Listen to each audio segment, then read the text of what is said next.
Guys یہ مجھے ایک ویڈیو یوٹیوب پہ ملی ہے، کافی اچھی مشہور جا رہی ہے یہ حضرت سلمان اور ملکہ بلقیس کا واقعہ۔ تو آئیے دیکھتے ہیں اس میں کیا سچائی ہے۔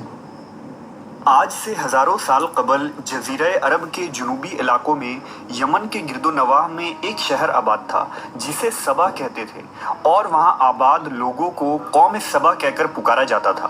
یہاں کے لوگ نہایت ہی نعمتوں اور راحتوں میں تھے، ہر طرف لہلہاتی فصلیں اور پھل سے لدے درخت موجود تھے۔ مگر یہ قوم شرک میں مبتلا تھی اور سورج کی پوجا کیا کرتی تھی۔ جب وہاں کے بادشاہ شراجیل بن مالک کی موت ہوئی تو اس کی بیٹی بلقیس نے حکومت کی باغ دوڑ سنبھالی۔ بعض مورخین نے لکھا ہے کہ بلقیس کے والدین میں سے ایک جنات میں سے تھے۔ یہ بلقیس کے والدین میں سے ایک جنات میں سے ہونا، یہ مجھے کافی حد تک کہانی لگ رہی ہے۔ میں کافی حد تک آپ کو گارنٹی مگر کر اس سکتا ہوں یہ نظریے نہیں کی سچ۔ کوئی واضح دلائل نہیں ملتی۔ ملکہ بلقیس ایک قابل عورت تھی جس نے یمن پر 9 سال نہایت ہی خوبصورتی سے حکومت کی۔ دنیا کے جس نے پھر سے یمن پر نوٹس کرنا 9 یار، سال نہایت ہی یہ کون ہے؟ دس از جیک جلنجال یار۔ خوبصورتی سے حکومت کی۔ دنیا کے بیشتر علاقوں میں جو تجارت ہوتی تھی وہ سبائیوں کے ہاتھ میں تھی۔ یہی وجہ تھی کہ یہ قوم نہایت ہی دولت مند تھی۔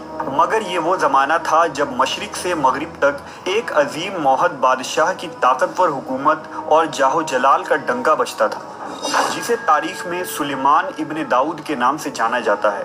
حضرت سلیمان علیہ السلام کی حکومت دنیا کے بیشتر ممالک میں تھی، جس کا دارالخلافہ یروشلم شہر تھا۔ آپ کو ہوا، جنات، چرند و پرند اور جانوروں پر حکمرانی عطا کی گئی تھی۔ ایک دن کا واقعہ ہے کہ حضرت سلیمان علیہ السلام نے دربار لگایا تو جن و انس، جانور اور پرندے سب کے سب حاضر ہوئے، مگر ان کا چہیتا پرندہ ہدہد غائب تھا۔ آپ نے پوچھا ہدہد کہاں ہے؟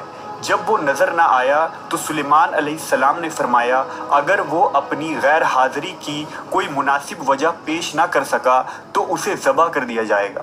ابھی یہ گفتگو ہو رہی تھی کہ ہدہد حاضر ہو گیا۔ پوچھا گیا تم کہاں تھے؟ ہدہد نے بڑے احترام سے جواب دیا، اے اللہ کے پیغمبر، میں اڑتے یہ ہدہد والی کہانی ہے، یہ دس از ڈائریکٹلی فرام دا قرآن مجید۔ تو یہ جہاں سے اس نے حضرت سلمان کی کہانی سٹارٹ کی ہے وہ ڈائریکٹلی فرام قرآن مجید ہے۔ اس سے پہلے جو یہ سٹوری سنا رہا تھا وہ پروبلی ہسٹوریکل ٹیکسٹ سے اس نے اٹھائی ہوگی، بٹ یہ یہاں سے کہانی ڈائریکٹلی قرآن مجید کی ہے۔ ایک ایسے ملک پہنچ گیا جہاں لوگ شرک میں مبتلا دیکھے۔ وہ آگ اور سورج کی پوجا کرتے ہیں۔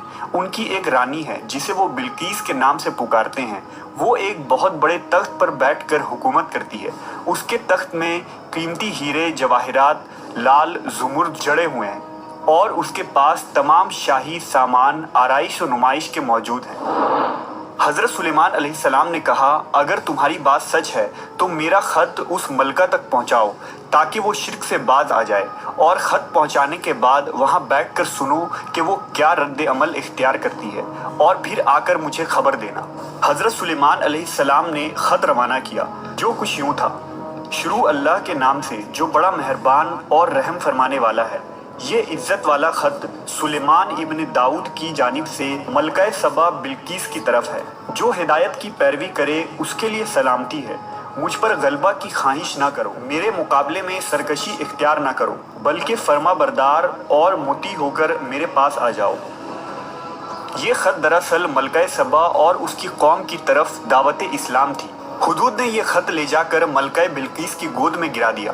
ملکہ کے دربار میں اس وقت 300 کے قریب سردار بیٹھے تھے۔ انہوں نے جب یہ خط پڑھا تو طیش میں آ گئے اور کہا کہ یہ ہماری توہین ہے، ہمیں اس کا سخت جواب دینا چاہیے۔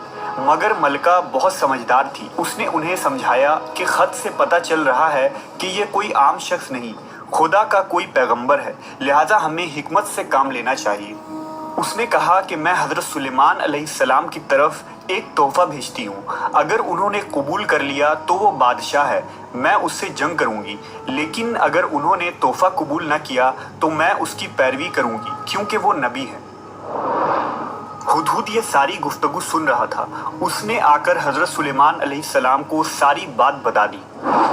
حضرت سلیمان علیہ السلام نے جنات کو حکم دیا کہ شہر میں داخل ہونے والے راستے پر سونے چاندی کی اینٹوں کا فرش بچھا دیا جائے، راستے کے دونوں جانب سونے کی عجیب الخلقت جانور کھڑے کر دیے جائیں، وزراء اور عمال سلطنت کی تمام کرسیوں کو سونے کا کر دیا جائے، دربار کو ہیرے جواہرات سے مزین کیا جائے۔ ادھر بلقیس نے حضرت سلیمان علیہ السلام کے لیے تحائف روانہ کیے، جن میں سونے کی اینٹیں، جواہرات، غلام، کنیزیں اور ملکہ کا ایک خط بھی تھا۔ جب یہ تمام تحائف لے کر قاصد حضرت سلیمان علیہ السلام کے دربار میں پہنچے اور انہوں نے یہ سب دیکھا تو شرمندہ ہوئے۔ حضرت سلیمان علیہ السلام نے ملکہ کے قاصدوں سے کہا، کیا تم لوگ مال سے میری مدد کرنا چاہتے ہو؟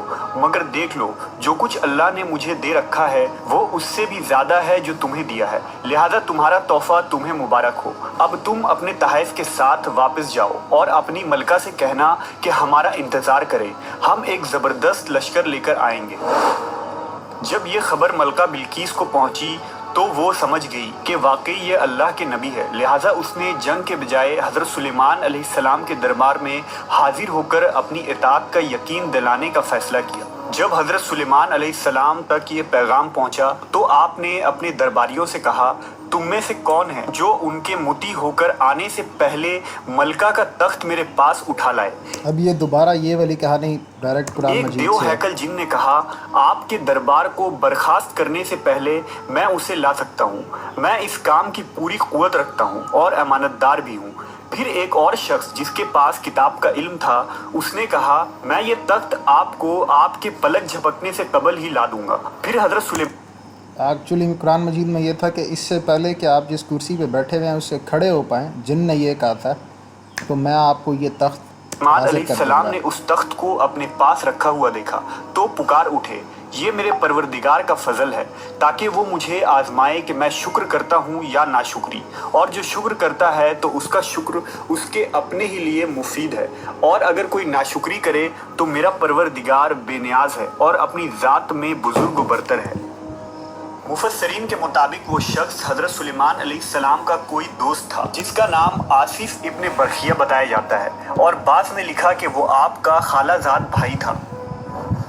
کہا جاتا ہے کہ اس تخت کی لمبائی 80 ہاتھ، عرض 40 ہاتھ اور اونچائی 30 ہاتھ تھی۔ اس میں موتی، سرخ، یاقوت، سبز زمر جڑے ہوئے تھے۔ حضرت سلیمان علیہ السلام نے اس تخت میں رد و بدل کر دیا اور اسے پہلے سے بھی بہتر بنا دیا۔ جب ملکہ بلقیس حضرت سلیمان علیہ السلام کے دربار میں حاضر ہوئی تو آپ نے پوچھا، کیا تمہارا تخت بھی اسی طرح کا ہے؟ اس نے کہا، یہ تو گویا ہو بہو وہی ہے، اور ہمیں تو پہلے ہی معلوم ہو گیا تھا اور ہم فرما بردار ہو چکے ہیں۔ بلقیس کے آنے سے پہلے حضرت سلیمان علیہ السلام نے ایسی عمارت بنانے کا حکم دیا جس کا فرش شیشے کا ہو، نیچے پانی جاری ہو، پانی میں مچھلیاں اور دوسرے آبی جانور ہوں۔ حضرت سلیمان علیہ السلام اس عمارت میں اپنے شاہی تخت پر جلوہ افروز تھے، اور شیشے کے نیچے سے پانی اپنی پوری آب و تاب سے بہہ رہا تھا، جبکہ اس کے اوپر شیشہ نظر نہیں آتا تھا۔ بلقیس کو اس محل میں لایا گیا۔